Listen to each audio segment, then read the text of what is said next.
I was actually having this conversation only last weekend with friends, so it seems like a good topic for this video of ACL's Talking Language series. The question was, are the terms person of colour or people of colour still appropriate? The question came about because my friend had a black colleague that had said he hated the term person of colour, and it being used in a diversity meeting had immediately turned him off the whole thing. Now, as I mentioned in the previous video, the language of equity, diversity, inclusion and belonging constantly evolves, and what works for some people doesn't work for others. People's preferences around language should be respected. So if a colleague tells you they don't like the terminology you're using, you definitely need to bin the term with that colleague.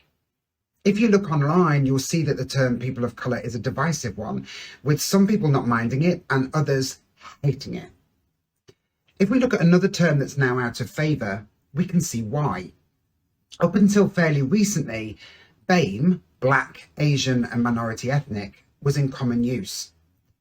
BAME, like people of colour, is problematic because it groups large groups of different people together solely by virtue of their not being white. This is a form of othering. BAME doesn't work due to its othering nature and also because it lumps together groups of people as if they were one. Yet we know people from different ethnic backgrounds face different challenges. Putting them together like this ignores the range of experiences of people from different ethnic backgrounds. An example, the stop and search rate in the UK is 3 times higher for black people than it is for the next highest impacted ethnic group. To generalise and say that the stop and search policy disproportionately affects people of colour isn't true.